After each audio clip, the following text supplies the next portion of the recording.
नमस्कार साथियों, आप सभी का आपके जीएस अशोक सत्तावन यूट्यूब चैनल पर मैं आप सभी का स्वागत करता हूं। और आज हम इस क्लास में चर्चा करेंगे 30 सितंबर 2025 के जो भी इंपॉर्टेंट करंट अफेयर के क्वेश्चन हैं उनके साथियों आज यहां पर हम चर्चा करने वाले हैं। और आप सभी के लिए आज की क्लास बहुत ज़्यादा इंपॉर्टेंट रहने वाली है, क्योंकि साथियों हम उन्हीं क्वेश्चनों की चर्चा करते हैं जो कि आपके आगामी एग्जाम में क्वेश्चन बन सके। तो साथियों उससे पहले आप सभी जल्दी से वीडियो को लाइक और चैनल को सब्सक्राइब और शेयर जरूर कर दीजिएगा, क्योंकि साथियों आप सभी के लिए प्रत्येक क्वेश्चन बहुत ज़्यादा इंपॉर्टेंट रहने वाला है। तो आज का पहला इंपॉर्टेंट क्वेश्चन आप सभी के लिए कि भारतीय वायुसेना सितंबर 2025 में किस दिग्गज लड़ाकू विमान को आधिकारिक तौर पर विदाई देगी, वह कौन सा विमान है। तो साथियों सभी जल्दी से कमेंट करके बताओ। और साथियों क्वेश्चन जो है आपके आगामी एग्जाम में 100% आपको देखने को मिल सकता है। तो साथियों इस क्वेश्चन को रट लीजिएगा कि भारतीय वायुसेना सितंबर 2025 में किस दिग्गज लड़ाकू विमान को आधिकारिक तौर पर विदाई देगी, वह कौन सा विमान है। तो साथियों इसका आंसर होगा ऑप्शन नंबर सी, इसका राइट आंसर होगा MiG-21, इसका सही जवाब हो जाएगा।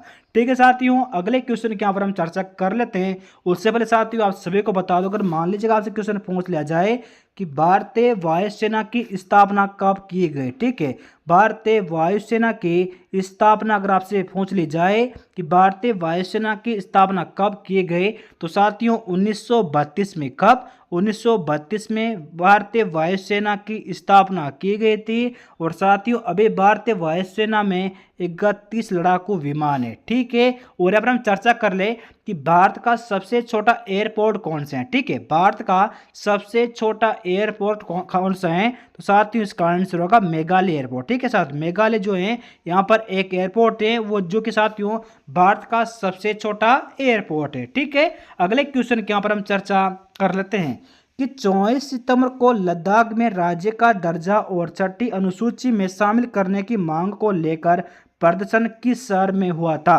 तो साथियों ऑप्शन नंबर डी लेह इसका राइट आंसर हो जाएगा।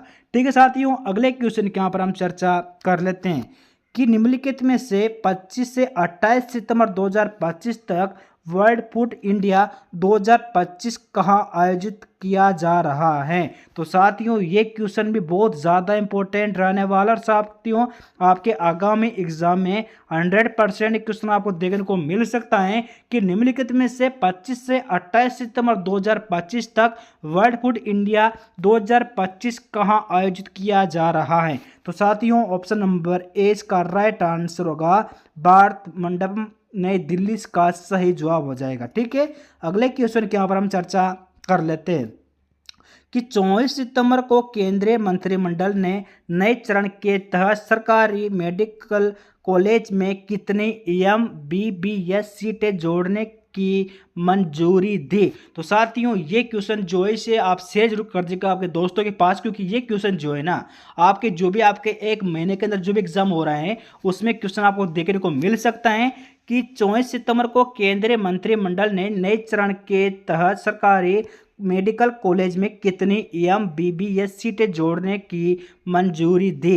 तो साथियों ऑप्शन नंबर 20 का राइट आंसर होगा 5023, इसका सही जवाब होगा। ठीक है, अगले क्वेश्चन की यहाँ पर हम चर्चा कर लेते हैं कि सितंबर 2025 में 7 वर्ष पूरे करने वाले दुनिया की सबसे बड़ी सरकारी वित्त पोषित स्वास्थ्य बीमा योजना का नाम क्या है। तो साथियों सभी जल्दी से कमेंट करके बताओ। और साथियों आपकी आगामी एग्जाम में ये क्वेश्चन आपको देखने को मिल सकता है कि सितंबर 2025 में 7 वर्ष पूरे करने वाली दुनिया की सबसे बड़ी सरकारी वित्त पोषित स्वास्थ्य बीमा योजना का नाम क्या है। तो साथियों ऑप्शन नंबर डी इसका राइट आंसर होगा आयुष्मान भारत प्रधानमंत्री जन आरोग्य योजना, इसका सही जवाब होगा। और साथियों इसकी जो शुरुआत की गई थी ना ये साथियों सितंबर 2018, कब साथियों सितंबर 2018 में रांची में इसकी शुरुआत की गई थी। और साथियों अभी ये जो है ना आयुष्मान भारत योजना है ना ये विश्व की सबसे बड़ी स्वास्थ्य बीमा योजना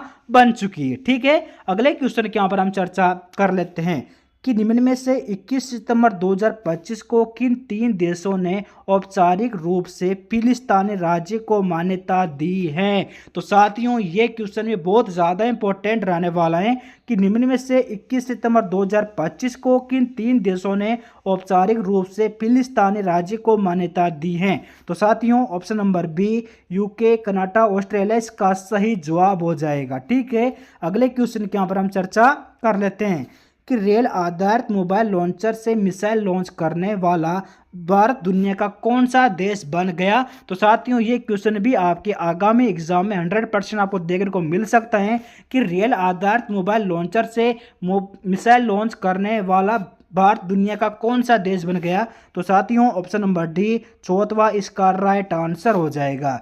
ठीक है, अगले क्वेश्चन के यहाँ पर हम चर्चा कर लेते हैं कि केंद्र सरकार ने किस राज्य में बख्तियारपुर तिलिया रेल लाइन दोहरीकरण को मंजूरी दी। तो साथियों क्वेश्चन में बहुत ज़्यादा इंपॉर्टेंट रहने वाला है कि केंद्र सरकार ने किस राज्य में बख्तियारपुर तिलिया रेल लाइन को दोहरीकरण को मंजूरी दी। तो साथियों ऑप्शन नंबर डी बिहार इसका राइट आंसर हो जाएगा। ठीक है, अगले क्वेश्चन के यहाँ पर हम चर्चा कर लेते हैं कि किस राज्य के सूरजपुर जिले की 75 ग्राम पंचायतों को हाल ही में बाल विवाह मुक्त पंचायत घोषित किया गया।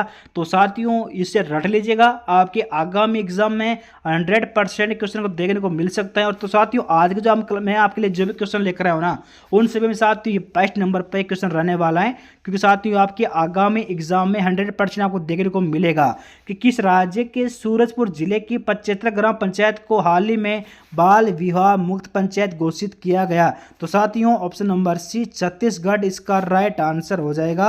और साथियों यहाँ पर हम बात कर ले कि बाल विवाह पर सबसे पहले रोक किन्होंने लगाए। तो साथियों शारदा अधिनियम 1929 के तहत साथियों हर बिलास शारदा ने बाल विवाह पर सबसे पहले रोक लगाई थी। ठीक है, अगले क्वेश्चन के यहाँ पर हम चर्चा कर लेते हैं कि निम्नलिखित में से ओजू जल विद्युत परियोजना को किस राज्य में मंजूरी दी। तो साथियों क्वेश्चन में बहुत ज़्यादा इंपॉर्टेंट रहने वाला है आप सभी के लिए कि निम्नलिखित में से ओजू जल विद्युत परियोजना को किस राज्य में मंजूरी दी। तो साथियों option number C Arunachal Pradesh इसका राइट आंसर होगा। ठीक है साथियों, Arunachal Pradesh option number C आप सभी का सही जवाब होगा। अगले क्वेश्चन के यहाँ पर हम चर्चा कर लेते हैं कि भारत का पहला AI संचालित एकीकृत कमान और नियंत्रण केंद्र ICCC किस राज्य में शुरू किया गया। तो साथियों option number C Andhra Pradesh इसका सही जवाब होगा। अगले क्वेश्चन के यहाँ पर हम चर्चा कर लेते हैं कि जूनियर विश्व रैंकिंग में शीर्ष पर पहुंचने वाली पहली भारतीय जूडो खिलाड़ी कौन बन गई। तो साथियों ऑप्शन नंबर सी होगा इसका आंसर, हिमांशी टोकस इसका सही जवाब हो जाएगा। ठीक है, अगले क्वेश्चन के यहाँ पर हम चर्चा कर लेते हैं कि साथियों निम्न में से 11वीं एशियाई एक्वेटिक्स चैंपियनशिप का उद्घाटन कहाँ किया गया। तो साथियों ऑप्शन नंबर ए अहमदाबाद इसका सही आंसर होगा। कहाँ पर साथियों अहमदाबाद में इसका उद्घाटन किया गया। कब साथियों अगर हम बात करें कि जो चैंपियनशिप जो हो रहा है इस साथियों 28 सितंबर से, कब साथियों 28 सितंबर से 11 अक्टूबर तक होगा।